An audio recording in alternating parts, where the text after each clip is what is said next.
Olá, eu quero falar ou compartilhar com vocês uma meditação, uma mensagem que eu ouvi ontem e eu estou aqui agora meditando com respeito a essa passagem e quero compartilhar também com você esse alimento que ontem eu recebi.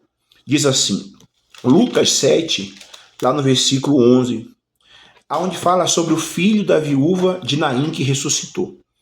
Olha o que a Bíblia fala sobre isso, fala assim: e aconteceu que, no dia seguinte, ele foi à cidade chamada Naim, e com ele iam os seus discípulos e uma grande multidão.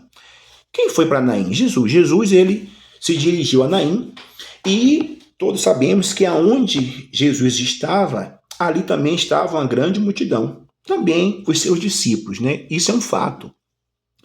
E diz assim mais: e quando chegou perto da porta da cidade, eis que levavam um defunto, filho único de sua mãe, que era viúva, e com ela ia uma grande multidão da cidade. Quer dizer, havia uma multidão que estava indo com o Senhor Jesus, com certeza uma multidão que havia visto muitos milagres, sim, mas também havia uma outra multidão que estava conduzindo aquele cortejo, né?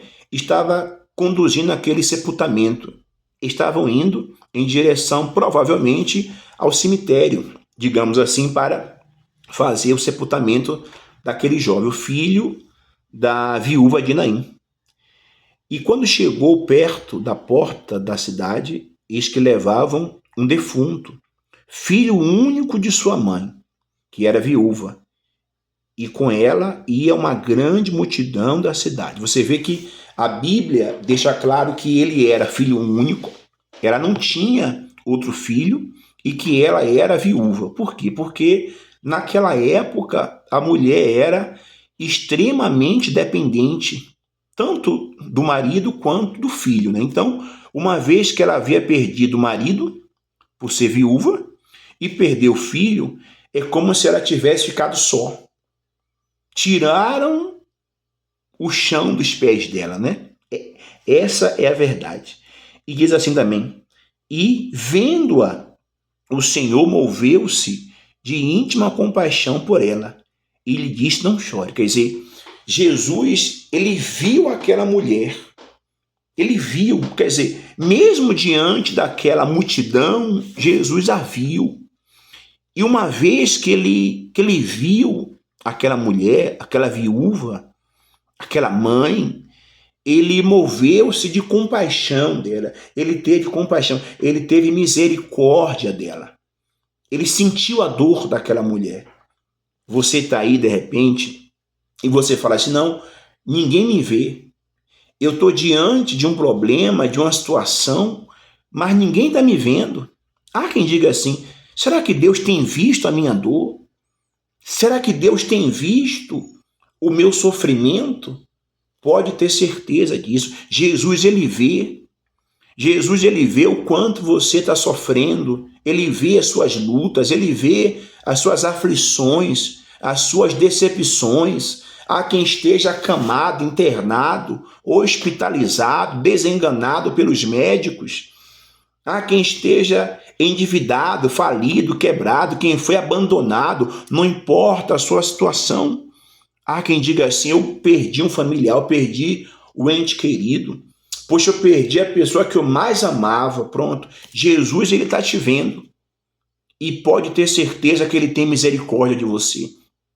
A misericórdia dele te alcança. A compaixão dele te alcança. E diz assim mais. E vendo-a, o Senhor moveu-se de íntima compaixão por ela.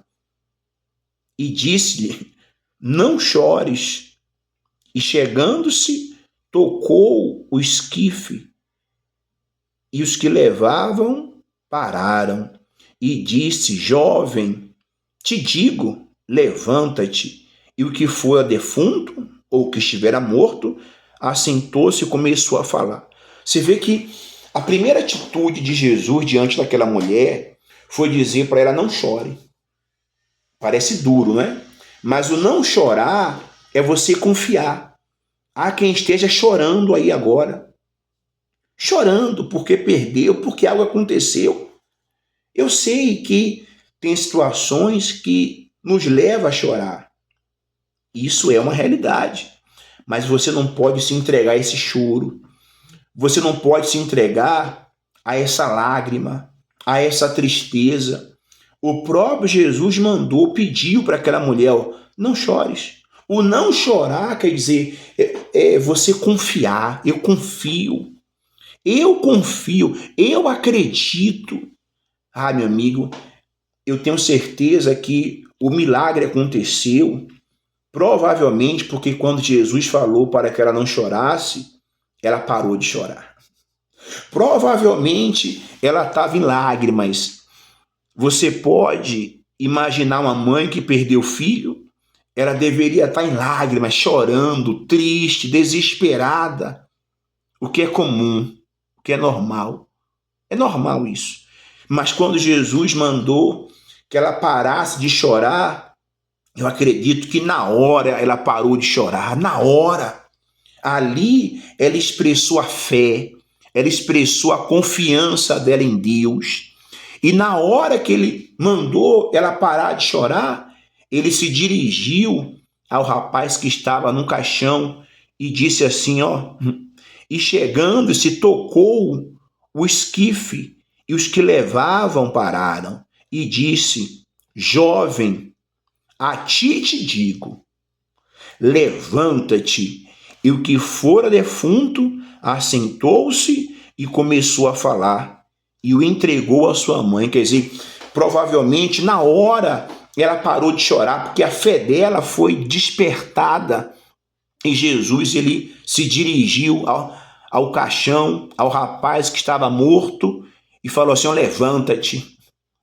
E essa mesma autoridade que Jesus tem, nós temos por meio da fé no nome dele. No nome do Senhor Jesus, nós temos autoridade para mandar, para expressar a nossa fé diante de um problema. Uma porta que está fechada, você pode falar, porta, abra. Em nome do Senhor Jesus, abra. Um familiar que está enfermo, seja curado. Essa autoridade nós temos no nome do Senhor Jesus. E Jesus ele usou essa autoridade aonde o jovem que estava morto se assentou, levantou, começou a falar e ele pegou aquele jovem e ele entregou à sua mãe. Jesus ele quer entregar nas suas mãos uma vitória, uma bênção. Ele quer entregar nas suas mãos a sua cura, a sua libertação. Mas de repente você está aí chorando, está em pranto, está aí desesperado, desesperada. Você está aí tão angustiado, angustiada, que você não usa a autoridade do nome do Senhor Jesus para se levantar. Levanta, meu amigo. Levanta. Eu ouvi essa mensagem ontem. Poxa, eu fiquei com isso dentro de mim. Eu fiquei com isso dentro de mim. Desde ontem que eu medito nessa mensagem aqui, porque é poderosa. Jesus não quer você chorando. Não que seja errado chorar. Não me interprete mal, mas Jesus não quer você chorando, Jesus não quer você prostrado, Jesus não quer você desanimado. Não é assim que ele quer você. Ele quer que você levante, porque ele quer entregar nas suas mãos a sua vitória. Tá bom? Que Deus abençoe a todos e um excelente dia.